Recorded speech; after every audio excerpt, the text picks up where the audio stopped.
Kami sangat bersyukur, kami sangat bangga. Kami punya Allah yang dahsyat. Kami punya Tuhan yang ajaib. Kami punya Bapa yang sangat mengasihi kami, yang selalu ada di setiap derap langkah hidup kami, apapun keadaan kami. Terima kasih Tuhan. Terima kasih.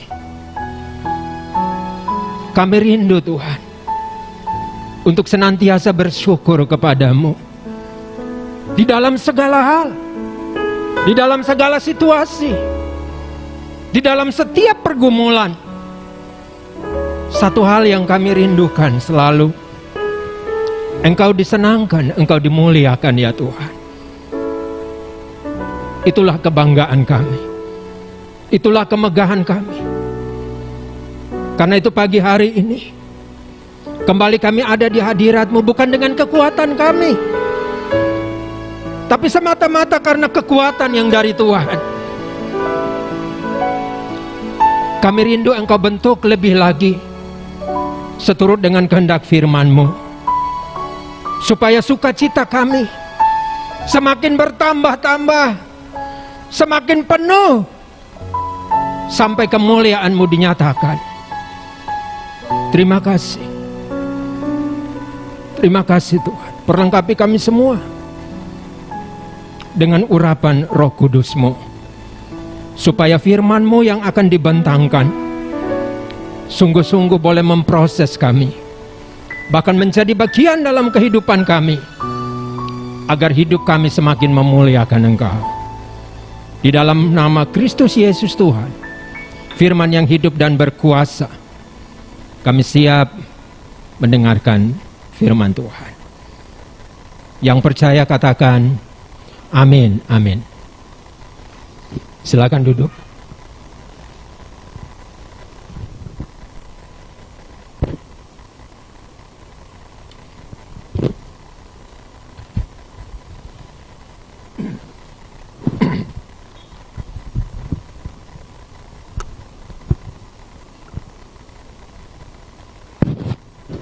Salam. Ya, puji Tuhan. Kita berjumpa kembali dalam hadirat Tuhan. Sekalipun mungkin ada yang mengikuti ibadah ini secara online dari rumah atau mungkin di kantor, yang bagi yang sedang bekerja ya. Dimanapun kita percaya bahwa kuasa Allah terlalu sanggup untuk menjangkau kita semua. Amin. Ya, kita bersyukur di tengah-tengah masa pandemi ini kita justru semakin dikuatkan, ya. Kita justru semakin dikuatkan, semakin dibawa untuk semakin dekat dengan Tuhan, ya. Mungkin kalau tidak masa pandemi, perenungan kita mungkin tidak seberapa dalam ya. Tapi saya secara pribadi, saya boleh mengalami bahwa di tengah-tengah pandemi ini justru Tuhan membawa saya lebih dan lebih lagi ya, masuk di dalam berbagai macam pergumulan yang baru, situasi yang baru ya, yang justru membuat saya semakin kuat ya, dan semakin dalam merasakan betapa Tuhan sangat mengasihi saya. Ya, bagaimana dengan Bapak Ibu Saudara sekalian ya?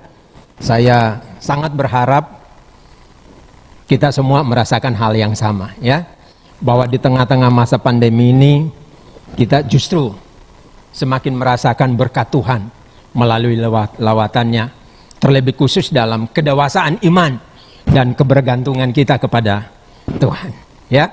Mari kita buka bagian firman Tuhan untuk kita pagi hari ini, yang diambil dari Filipi pasal 3 ayatnya yang ke-10 sampai dengan ayatnya yang ke-14.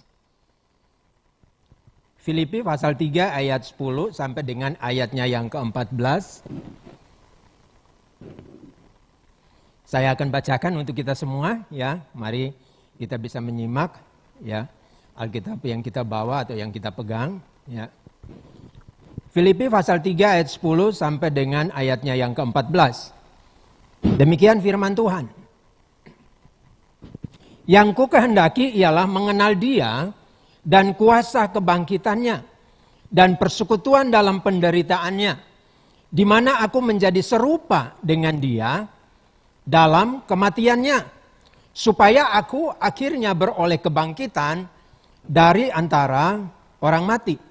Bukan seolah-olah aku telah memperoleh hal ini atau telah sempurna, melainkan aku mengejarnya kalau-kalau aku dapat juga menangkapnya, karena aku pun telah ditangkap oleh Kristus Yesus.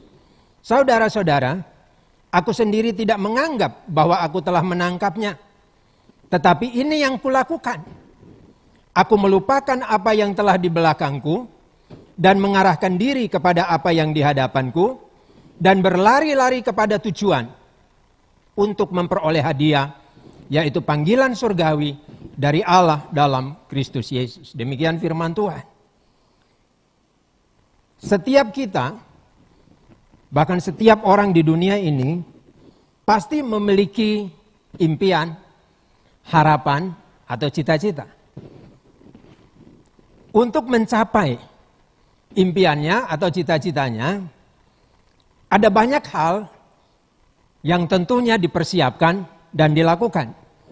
Bahkan ada juga yang sampai mengarahkan semua potensi yang ia miliki, ya, untuk dapat meraih apa yang merupakan impiannya atau cita-citanya. Baik waktu, pikiran, tenaga, bahkan juga biaya bisa dikeluarkan. Bahkan lebih dari itu, ada yang mengorbankan hubungan relasinya, pertemanan, bahkan juga yang lebih parah, mengorbankan keluarga untuk dapat meraih impiannya atau cita-citanya. Bahkan ada juga yang mungkin kita temukan, ya, yang akhirnya mengambil jalan pintas karena kecewa apa yang merupakan cita-citanya, impiannya ternyata tidak tercapai.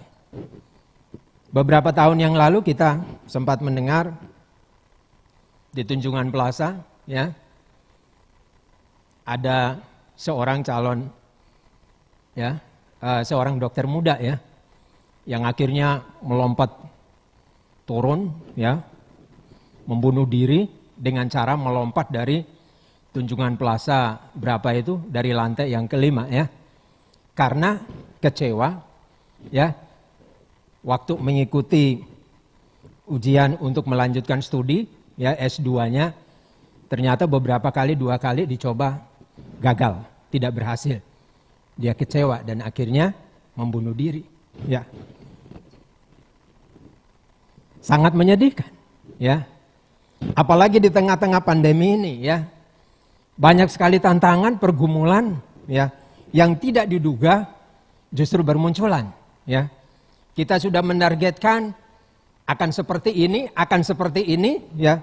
Ternyata tidak tercapai. Ya. Situasi pandemi merubah segala-galanya. Ya. Dan kita harus memulai suatu perjalanan hidup yang baru mungkin. Yang kita harapkan justru hasilnya tidak sesuai. Dan mengapa seperti itu? Mengapa ada yang mengorbankan segala-galanya untuk meraih cita-cita atau impian? Bahkan mengapa ada yang sampai mengambil jalan pintas, mencelakakan dirinya sendiri, mencelakakan orang lain, ketika impiannya atau cita-citanya tercapai? Saya mengamat-amati, kesimpulan saya adalah karena mereka menempatkan cita-cita, impian atau harapan tersebut sebagai suatu tujuan yang utama, yang terpenting, yang mau tidak mau harus dicapai. Tujuan hidup memang sangat penting bagi setiap kita. Tidak ada seorang pun di dunia ini yang ketika ia melakukan sesuatu, ia lakukan tanpa tujuan yang jelas. Amin. Apalagi bagi setiap kita orang-orang percaya. Tentu kita punya tujuan yang jelas ketika kita hendak melakukan sesuatu. Orang yang melakukan sesuatu tanpa tujuan yang jelas, bagaikan orang yang berusaha untuk menemukan jalan keluar di tengah-tengah hutan belukar dalam gelapnya malam tanpa bantuan apapun. Hanya akan menjadi sia-sia. Dia hanya akan berputar-putar di situ. Tidak akan pernah ada hasilnya. Pertanyaan bagi kita adalah, apa yang menjadi tujuan utama kita? Ketika kita mengambil keputusan untuk melakukan sesuatu, untuk bekerja, untuk membuka usaha, untuk membangun relasi dengan sesama, mengambil keputusan untuk menyekolahkan anak-anak kita, mengambil keputusan untuk menuju ke suatu tempat. Bahkan ketika kita mengambil keputusan untuk datang ke tempat ini untuk beribadah atau mengambil keputusan untuk mengikuti ibadah secara online. Apa yang menjadi tujuan utama kita? Bagian firman Tuhan yang kita baca tadi di dalam Filipi pasal 3 ayat 10 sampai dengan ayat yang ke-14, khususnya sampai dengan ayatnya yang ke-11, Rasul Paulus menyatakan bahwa kerinduannya adalah di ayatnya yang ke-10 mengenal Kristus dan kuasa kebangkitan Kristus dan persekutuan di dalam penderitaan Kristus, di mana ia menjadi serupa dengan Kristus dalam kematiannya, supaya akhirnya Rasul Paulus beroleh kebangkitan dari antara orang mati. Dan karena itu pada bagian selanjutnya Rasul Paulus mengatakan, yaitu di ayatnya yang ke-13b dan 14, aku melupakan apa yang telah di belakangku dan mengarahkan diri kepada apa yang di hadapanku dan berlari-lari kepada tujuan untuk memperoleh hadiah, yaitu panggilan surgawi dari Allah di dalam Kristus Yesus. Yaitu untuk melayani Dia, memuliakan Dia, dan menikmati Dia selama-lamanya. Ini yang menjadi target atau tujuan utama daripada Rasul Paulus. Menuju kepada panggilan surgawi dari Kristus. Di mana pada akhirnya Rasul Paulus memuliakan Tuhan dan menikmati Tuhan selama-lamanya. Pengenalan Rasul Paulus akan Kristus telah mengubah keseluruhan hidupnya. Kalau kita baca di dalam Filipi pasal 3 ayat sebelumnya, di ayatnya yang ke-4b sampai dengan ayat yang ke-7, itu menggambarkan bagaimana kehidupan Rasul Paulus sebelum ia mengenal Kristus, sebelum ia hidup di dalam kasih karunia. Dikatakan demikian, jika ada orang lain menyangka dapat menaruh percaya pada hal-hal lahiriah, aku, kata Rasul Paulus, lebih lagi disunat pada hari ke-8 dari bangsa Israel, dari suku Benyamin, orang Ibrani asli, tentang pendirian terhadap hukum Taurat. Aku orang Farisi. Tentang kegiatan, aku penganiaya jemaat. Tentang kebenaran dalam mentaati hukum Taurat, garis bawah ini, kata Rasul Paulus, aku tidak bercacat. Wow. Suatu kebanggaan bagi Rasul Paulus. Pengenalan Rasul Paulus akan Kristus telah mengubah tujuan hidupnya.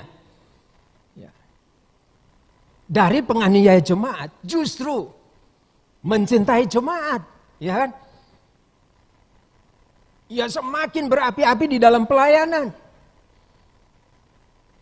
Pengenalan Rasul Paulus akan Kristus telah mengubah prioritas hidup daripada Rasul Paulus.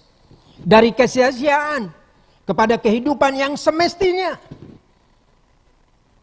Dari kehinaan kepada kemuliaan. Dari kebinasaan kepada keselamatan yang sejati. Ayat 7 sampai dengan 9 dari Filipi pasal 3 dikatakan, Tetapi apa yang dahulu merupakan keuntungan bagiku, kata Rasul Paulus, sekarang kuanggap rugi karena Kristus. Malahan segala sesuatu kuanggap rugi karena pengenalan akan Kristus Yesus Tuhanku lebih mulia daripada semuanya. Oleh karena dialah aku telah melepaskan semuanya itu dan menganggapnya sampah supaya aku memperoleh Kristus dan berada di dalam Dia bukan dengan kebenaranku sendiri karena mentaati hukum Taurat dan seterusnya. Saudara-saudara yang dikasihi Tuhan, untuk mencapai tujuan hidup yang semestinya, yaitu untuk lebih lagi mengenal Kristus dan menikmati Dia selama-lamanya. Rasul Paulus mengatakan ada beberapa hal yang dilakukan. Dan ini merupakan suatu langkah keputusan yang sangat luar biasa. Yang pertama, di ayatnya yang ke-13a dikatakan, aku melupakan apa yang telah di belakangku. Apa yang telah di belakangnya? Yang dikatakan oleh Rasul Paulus.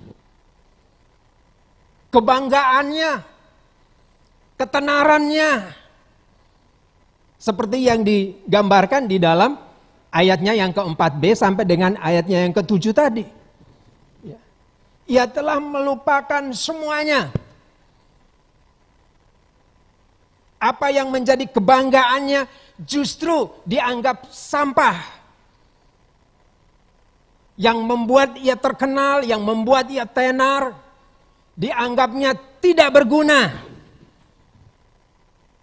Hanya kesia-siaan hidup. Melupakan apa yang telah di belakangku, kata Rasul Paulus, ini berbicara tentang adanya suatu keputusan, perubahan sikap, perilaku, karakter dari Rasul Paulus. Ia keluar dari zona nyamannya. Ia keluar dari kebanggaannya. Ia keluar dari ketenarannya. Dikatakan tadi, dalam mentaati hukum Taurat, ia tidak bercacat. Sangat luar biasa.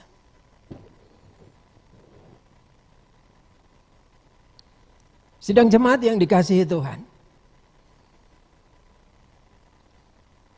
Suatu kebanggaan bagi Rasul Paulus. Sampai-sampai ia mengatakan, ketenaranku, kehebatanku, statusku, sebelum aku mengenal Kristus, itu adalah sampah. Tidak ada gunanya. Kita tahu, sampah itu kayak apa sih? Ya, kotor, menjijikkan, berbau busuk, hanya akan mendatangkan penyakit, bahkan bisa mematikan. Ya, kebanggaan Rasul Paulus, ketenarannya dianggap sesuatu yang sangat berbau busuk, tidak berguna. Di saat ia mengenal Kristus, ada satu perubahan karakter dalam diri Rasul Paulus, perubahan sikap dan perilaku. Dari kehinaan kepada kemuliaan. Dari kebinasaan kepada keselamatan, kepada kehidupan. Yang kedua dikatakan oleh Rasul Paulus. Ia mengarahkan dirinya. Kalau dikatakan dirinya, ini berbicara tentang keseluruhan hidupnya. Cara berpikirnya, cara pandangnya, tindakannya, ini semua diarahkan kepada panggilan yang tepat. Panggilan yang semestinya yang ada di dalam Kristus. Ayat 13b mengatakan, dan mengarahkan diri kepada apa yang di hadapanku. Apa yang ada di hadapan Rasul Paulus? Panggilan surgawi. Di depan ada Kristus yang memanggil dia. Untuk apa Kristus memanggil dia? Untuk memuliakan Kristus. Untuk menikmati Kristus selama-lamanya. Amin. Untuk menikmati kasih-Nya. Untuk menikmati kuasa-Nya. Untuk menikmati berkat-berkat-Nya. Untuk menikmati kemuliaan-Nya. Inilah yang menjadi tujuan utama daripada Rasul Paulus. Mengarahkan diri ke depan kepada panggilan surgawi itu. Ini berbicara tentang adanya suatu perubahan cara pandang, perubahan paradigma. Pola pikir dari Rasul Paulus dirubah saat ia mengenal Kristus. Pengenalan pribadi Rasul Paulus kepada Kristus bukan sekedar membuat sikap, perilaku, gaya hidup dari Rasul Paulus berubah. Tetapi sekaligus cara pandangnya pun berubah. Karena itu saya ingin mengatakan demikian. Cara pandang menentukan masa depan. Ketika kita melihat sesuatu dengan cara pandang yang negatif, tindakan kita pasti akan negatif. Dan hasilnya pun pasti negatif, mengecewakan.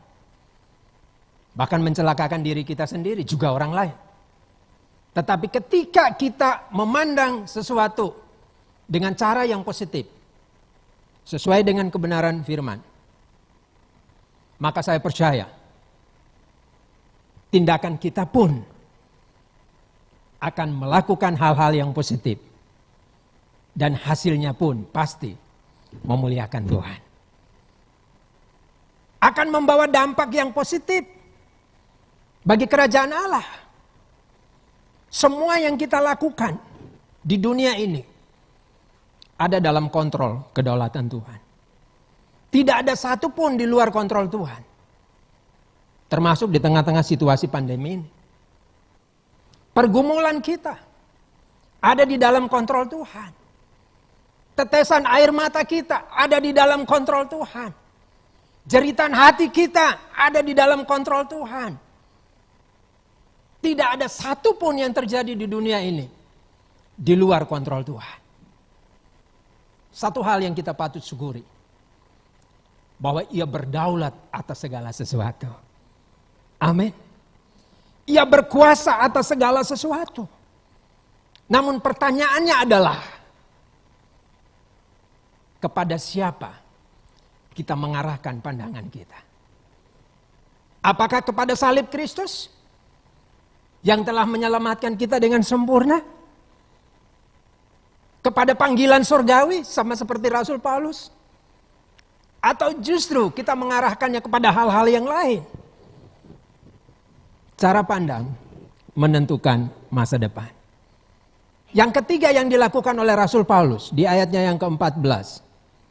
Dikatakan, berlari-lari kepada tujuan untuk apa? Memperoleh hadiah. Tujuannya jelas. Untuk memperoleh hadiah. Ada kepastian di sana. Ada hadiah di sana. Yang tentunya pasti menggembirakan. Berlari-lari kepada tujuan. Ini mengisyaratkan kepada kita, berbicara tentang adanya suatu komitmen yang kuat dari Rasul Paulus dalam meresponi panggilan Tuhan. Berlari-lari, ini ingin menyatakan bahwa adanya suatu usaha yang begitu serius, adanya suatu perjuangan yang begitu serius, tidak main-main, tidak bersantai-santai, berlari-lari didorong oleh hasratnya menuju kepada tujuan utama hidupnya, Rasul Paulus masuk di dalam suatu tantangan yang begitu serius. Menuju tujuan hidup yang sesungguhnya. Betapa mulianya tujuan yang hendak dicapai oleh Rasul Paulus. Sehingga ia seakan-akan tidak sabar lagi untuk segera mencapai tujuan yang mulia itu. Karena itu bagi Rasul Paulus tidak ada cara lain yang dapat menolong dia untuk segera sampai pada tujuan itu. Selain ia harus berlari-lari sekencang mungkin, sekuat tenaga yang mengarahkan semua potensi yang ia miliki untuk sampai pada tujuan itu.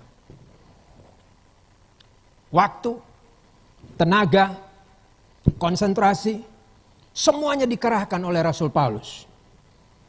Ya tidak peduli dengan segala macam tantangan, rintangan, termasuk kelelahan dan keletihannya, penderitaan dan godaan apapun yang menghalangi dia. Kita tahu bagaimana kehidupan Rasul Paulus di dalam pelayanan. Ia dimasukkan dalam penjara beberapa kali. Ia berhadapan dengan situasi-situasi yang buruk. Situasi-situasi yang tidak menggembirakan. Tapi itulah yang dilakukan oleh Rasul Paulus. Kolose pasal 1 ayat 28 sampai 29 mengatakan demikian. Dialah yang kami beritakan apabila tiap-tiap orang kami nasihati dan tiap-tiap orang kami ajari dalam segala hikmat untuk memimpin tiap-tiap orang kepada kesempurnaan dalam Kristus. Itulah yang kuusahakan dan kupergumulkan. Garis bawah ini saudara. Itulah yang kuusahakan dan kupergumulkan dengan segala tenaga. Sesuai dengan kuasanya yang bekerja dengan kuat di dalam aku. Dengan segala tenaga. Dikerahkan semuanya. Menuju kepada panggilan yang mulia. Tujuan yang mulia. Rasul Paulus mengarahkan semua potensi yang ia miliki untuk mencapai tujuan yang mulia. Karena itu dikatakan di ayatnya yang ke-10, bagian awal dari bagian yang kita baca, ya. Kerinduan Rasul Paulus adalah mengenal Kristus dan kuasa kebangkitannya dan persekutuan di dalam penderitaannya. Wow. Mengenal Kristus dan kuasa kebangkitannya dan persekutuan di dalam penderitaan. Bukan kesenangan, bukan kebahagiaan. Amin. Tapi di dalam penderitaan Kristus. Sesuatu yang sangat luar biasa.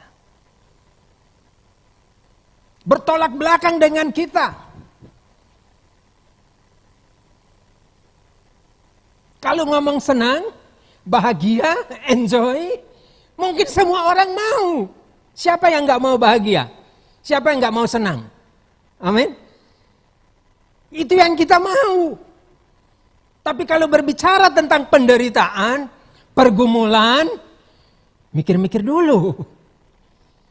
Iya toh? Mikir-mikir dulu, apalagi di tengah situasi pandemi seperti ini. Tapi Rasul Paulus, sekalipun penuh dengan pergumulan, penuh dengan tantangan, ia banyak disakiti, ia harus masuk ke dalam penjara, tetapi ia tetap setia, tetap fokus kepada panggilan yang mulia itu. Sekalipun untuk menderita bersama Kristus.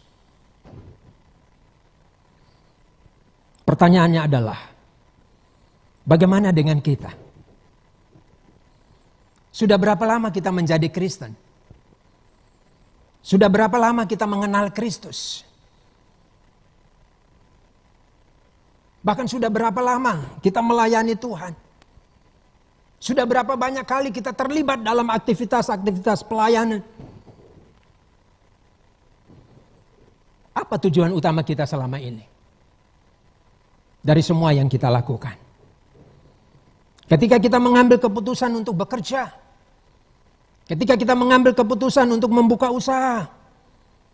Ketika kita mengambil keputusan untuk membangun relasi dengan sesama. Dan kegiatan-kegiatan lain yang kita lakukan. Apa yang menjadi tujuan utama kita? Termasuk ketika kita mengambil keputusan untuk datang ke tempat ini. Untuk beribadah kepada Tuhan. Atau mengikuti ibadah ini secara online. Atau bahkan ketika kita terlibat di dalam berbagai macam aktivitas pelayanan. Apa tujuan utama kita? Ketenaran? Supaya kita dikenal orang, kita orang Kristen? Atau kemewahan, kekayaan? Jabatan? Supaya kita disegani orang, kita dihormati orang? Supaya kita mendapatkan pujian dari manusia? Wow, pelayanannya keren, luar biasa. Wah, apakah itu yang menjadi tujuan utama kita? Atau yang menjadi tujuan utama kita adalah untuk memuliakan Tuhan dan menikmati Dia selama-lamanya seperti Rasul Paulus. Ini menjadi pergumulan seharusnya. Saya bergumul, saudara. Ketika saya mendapatkan kesempatan untuk melayani Tuhan, saya masuk dalam pergumulan yang serius. Tuhan, Engkau tahu keterbatasanku, Engkau tahu kelemahanku, Engkau tahu kondisiku, Engkau tahu keberdosaanku Tuhan. Tapi ini momen yang sangat luar biasa. Di mana Engkau memanggil aku untuk melayani Engkau. Sesuatu yang sangat luar biasa. Tuhan memberikan kado spesial kepada saya untuk ada di mimbar ini melayani Dia. Di hadapan umatnya. Ini suatu sukacita yang luar biasa. Ini suatu kegembiraan bagi saya. Dan saya bergumul. Tuhan, saya hanya ingin satu hal dari pelayanan ini. Engkau yang dimuliakan Tuhan. Engkau yang disenangkan. Ini hidupku. Aku persembahkan untukmu Tuhan. Ini yang seharusnya kita lakukan. Rasul Paulus, ketika ia berjumpa dengan Kristus, ia berusaha untuk terus dan semakin terus mengenal Kristus. Sekalipun ada banyak tantangan. Tapi Rasul Paulus mengatakan, aku keluar dari zona nyamanku. Aku keluar dari zona nyamanku. Aku keluar dari semua yang membuat aku selama ini bangga, terkenal, tenar. Aku tinggalkan semuanya itu karena itu hanya sampah yang tidak ada gunanya. Menuju kepada kefanaan. Menuju kepada kebinasaan. Karena aku telah mendapatkan sesuatu yang sangat-sangat mulia, yaitu Kristus Yesus Tuhanku. Amin.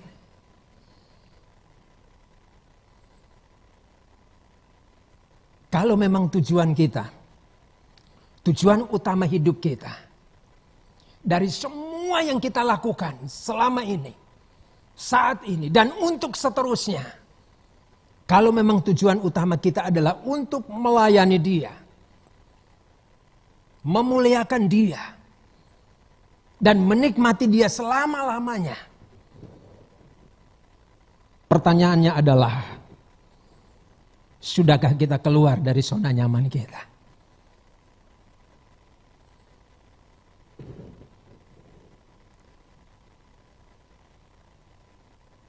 Maukah kita mengarahkan pandangan kita hanya ke depan? kepada panggilan surgawi itu, di mana Kristus ada dan menanti kita untuk terus dengan setia dan penuh kerendahan hati melayani Dia.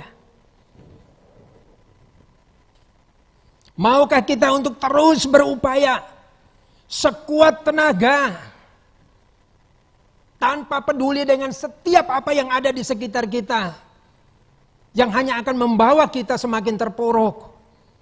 Maukah kita tetap fokus ke depan, berusaha sekuat tenaga apapun, apapun tantangannya, apapun situasinya yang kita hadapi, dapat melayani dan menikmati Dia selama-lamanya.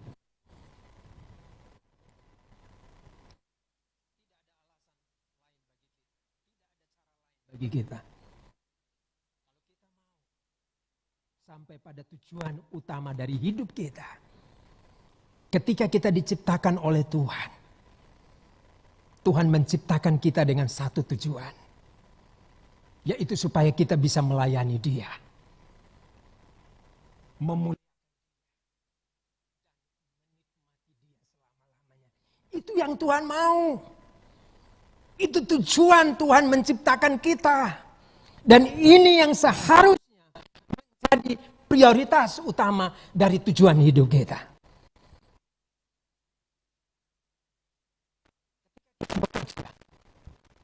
Ketika kita membuka usaha, ketika kita ada di bangku studi, ketika kita berusaha untuk menyekolahkan anak-anak kita, ketika kita membangun hubungan dengan sesama,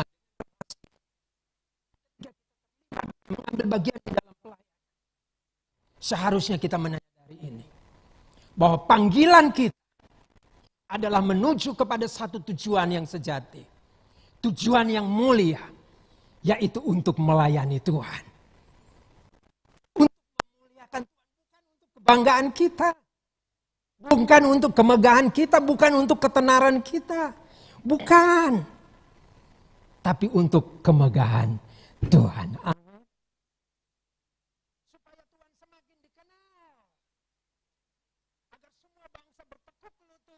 Dan dengan lidah mereka mengaku dan percaya bahwa Yesus Kristus adalah Tuhan. Dan semua melayani Tuhan dan menikmati Dia selama-lamanya. Hanya ada 3 cara. Dari bagian yang kita baca pagi hari ini, kita renungkan pagi hari ini. Hanya ada 3 cara. Yaitu yang pertama, tinggalkan masa lalu kita. Semua kenikmatan duniawi yang saat ini masih melekat dalam diri kita. Tinggalkan semua kebiasaan, gaya hidup yang tidak berkenan di hadapan Tuhan. Kesombongan, keangkuhan, keegoisan, dan lain sebagainya yang bertentangan dengan kehendak firman Tuhan. Tinggalkan semuanya itu. Semakin kita mengenal kasih karunia Allah di dalam Kristus Yesus, seharusnya membuat kita semakin merasa malu dengan keberdosaan kita. Semakin kita mengenal kasih karunia yang ada di dalam Kristus Yesus, seharusnya membuat kita malu dengan keberdosaan kita. Yang kedua, pandanglah hanya ke depan. Pandanglah hanya kepada panggilan surgawi itu. Arahkan keseluruhan hidup kita, semuanya hanya kepada tujuan yang mulia itu. Rasul Paulus kepada jemaat di Kolose pasal 3 ayat 23-24 dikatakan, apapun juga yang kamu perbuat, perbuatlah dengan segenap hatimu seperti untuk Tuhan dan bukan untuk manusia. Kamu tahu bahwa dari Tuhanlah kamu akan menerima bagian yang ditentukan bagimu sebagai upah. Kristus adalah Tuhan dan kamu hambanya. Amin. Ingat, kita ini hamba Tuhan. Amin. Hamba Tuhan bukan sekedar yang melayani di atas mimbar. Halo. Firman Tuhan dengan jelas mengatakan, kita semua ini hamba Tuhan, artinya bahwa kita semua ini pelayan Tuhan. Kita dipanggil untuk melayani Dia, untuk memuliakan Dia, untuk menyenangkan hatinya. Dan karena itu hendaklah dalam semua aspek hidup kita, dalam semua aktivitas kita, kaitkan dengan kesenangan Kristus. Ketika ada persoalan, ada tantangan, ada rintangan, kaitkan dengan kesenangan Kristus. Bagaimana caranya? Saya lagi sakit hati kok. Saya lagi emosi kok. Saya lagi marah kok. Dia sangat melukai hati saya kok. Bagaimana mungkin saya bisa mengkaitkan dengan kesenangan Kristus? Saudara-saudara yang dikasihi Tuhan, semuanya itu sudah ditanggung Kristus di atas Kalvari. Amin. Di dalam penderitaannya, Tuhan Yesus bukan sekedar dicaci maki. Amin. Bukan sekedar diludahi. Bukan sekedar tidak dianggap. Bukan sekedar dibilang pembohong. Enggak. Tapi Tuhan Yesus dicambuk berkali-kali. Yang ada di dalam penderitaan yang begitu serius. Dan sampai pada kematiannya. Semuanya untuk Bapak, Ibu, Saudara, dan saya. Amin. Ini yang perlu harus kita sikapi. Kalau kita mau menikmati Dia selama-lamanya. Yang ketiga, yang terakhir, yang perlu kita harus lakukan adalah berlari-lari sekuat tenaga. Berlari-lari sekencang mungkin. Jangan katakan saya tidak bisa. Saya lelah. Saya tidak sanggup. Jangan. Kekuatan kita ada di dalam Tuhan. Amin. Kemegahan kita ada di dalam Tuhan. Semua yang kita butuhkan dalam hidup kita ada di dalam Dia. Tuhan hanya butuh apa dari kita? Komitmen. Amin. Komitmen. Tuhan butuh hati yang tulus. Sikap hati yang benar. Yang siap untuk memuliakan Tuhan. Yang siap untuk menikmati Dia selama-lamanya. Selagi masih ada kesempatan bagi Bapak, Ibu, Saudara, dan saya. Baik kita yang ada di dalam ruangan ini. Maupun setiap kita yang sedang menyaksikan atau mengikuti ibadah online ini. Dimanapun kita berada. Ingat. Tidak ada kata tidak bisa. Bagi setiap kita yang telah menerima kasih karunia di dalam Kristus Yesus.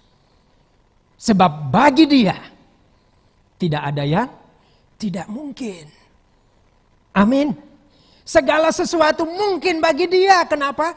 Karena segala kuasa ada di dalam Dia. Dia berdaulat atas segala sesuatu, atas setiap situasi, atas setiap keadaan. Yang Dia butuhkan saat ini dari kita adalah berubah pola pikir kita. Ya. Keluar dari kesenangan kita. Berbalik 180 derajat dari semua karakter duniawi. Masuk kepada karakter manusia surgawi. Amin. Dan terus berkomitmen untuk ada di dalam rel atau jalannya Tuhan. Semakin kita rindu untuk berjumpa dengan Dia dan menikmati Dia selama-lamanya, seharusnya membuat kita semakin bersemangat dalam meresponi panggilannya. Semakin bersemangat hidup dalam kehendak dan rencananya. Karena itu berhentilah mengeluh. Apalagi harus bertanya kepada Tuhan, Tuhan, mengapa saya seperti ini? Mengapa situasinya kok seperti ini? Pandemi kok nggak habis-habis? Semuanya semakin terpuruk. Ini apa ini Tuhan? Berhenti untuk mengeluh. Amin. Tetaplah bersemangat dan katakan kepada Dia, Tuhan, ini aku. Apalagi yang harus saya lakukan hari ini, minggu ini, bulan ini, tahun ini, bahkan untuk selama-lamanya. Supaya pada akhirnya aku berjumpa dengan Engkau secara pribadi dan aku bisa menikmati Engkau selama-lamanya. Tuhan Yesus memberkati kita semua. Haleluya. Oh Lord. Mari kita tundukkan kepala kita. Pandanglah hanya kepada Tuhan. Oh, haleluya. Haleluya, Jesus. Haleluya. Mari kita masing-masing mengintrospeksi diri kita. Bagaimana dengan kehidupan kita saat ini? Sedang ada di posisi yang mana? Apa yang ada di hati kita, pikiran kita, perasaan kita.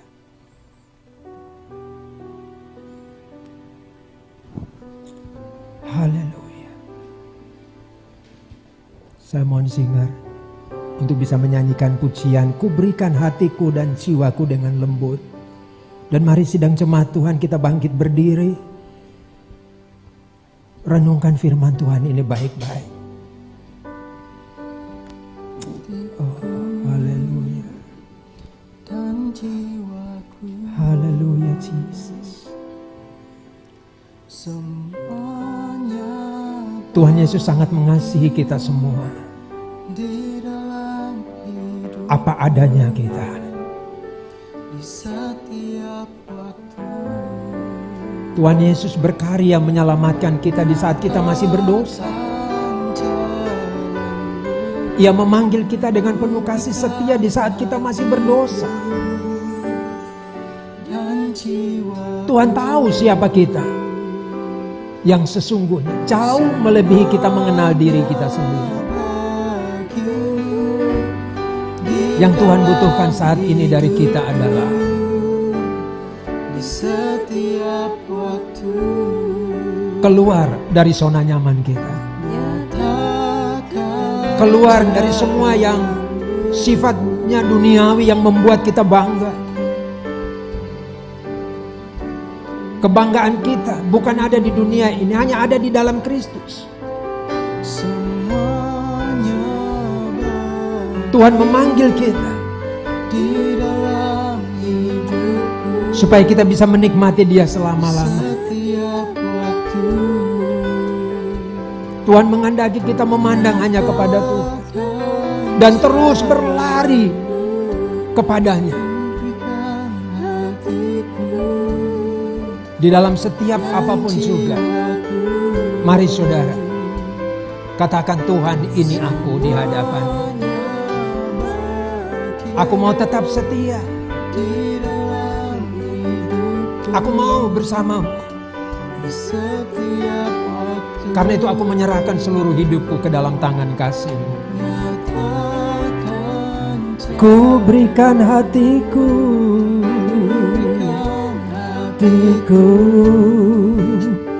dan jiwaku, semuanya bagimu di dalam hidupku, di setiap waktu. Nyatakan jalanmu, ku berikan hatiku dan jiwaku, semuanya bagimu di dalam hidupku, Jesus, di setiap waktu. Amin. nyatakan jalan-Mu. Terima kasih Tuhan untuk kebenaran firman-Mu. Kami sangat bersyukur Tuhan.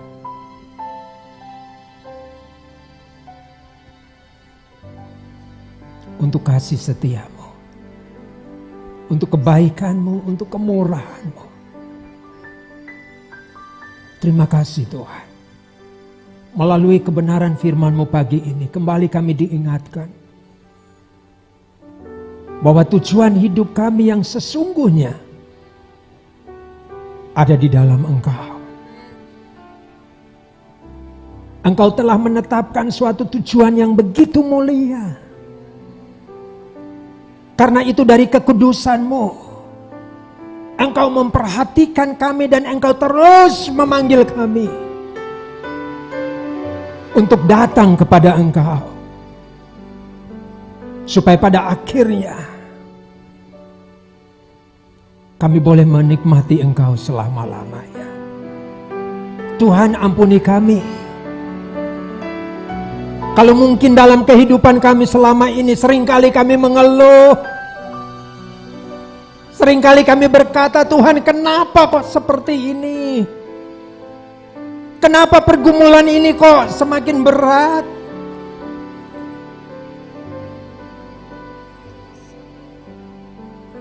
Kenapa saya harus mengalami yang seperti ini? Kenapa masih ada orang-orang di sekitar saya yang masih melukai saya? Ampuni kami Tuhan. Ampuni kami. Kami lupa, kami tidak menyadari bahwa justru di balik setiap pergumulan itu, di balik setiap penderitaan itu, Engkau memanggil kami untuk berjumpa dengan kasih setia-Mu, untuk berjumpa dengan kuasa-Mu yang dahsyat, sekalipun dalam penderitaan. Thank you Lord. Makasih Tuhan. Makasih Tuhan. Kami mau mengarahkan pandangan kami hanya kepadamu. Mulai saat ini Tuhan. Mulai saat ini dan untuk selama-lamanya. Kami mau terus bergerak. Bahkan berlari-lari sekuat tenaga. Sesuai dengan kekuatan yang Kau berikan kepada kami. Sampai kami mencapai garis finish. Di mana kami boleh berjumpa dengan Engkau dan menikmati Engkau selama-lamanya. Terima kasih Tuhan. Terima kasih. Kami menyerahkan seluruh hidup kami. Baik kami yang ada di dalam hadirat-Mu di tempat ini maupun setiap kami yang sedang mengikuti ibadah online di tempat masing-masing. Kami menyerahkan seluruh hidup kami hanya ke dalam tangan kasih-Mu. Terpujilah nama-Mu kekal selama-lamanya. Di dalam nama Kristus Yesus firman yang hidup yang sangat mengasihi kami. Juru selamat kami yang setia. Kami berdoa dan kami bersyukur. Haleluya. Amin.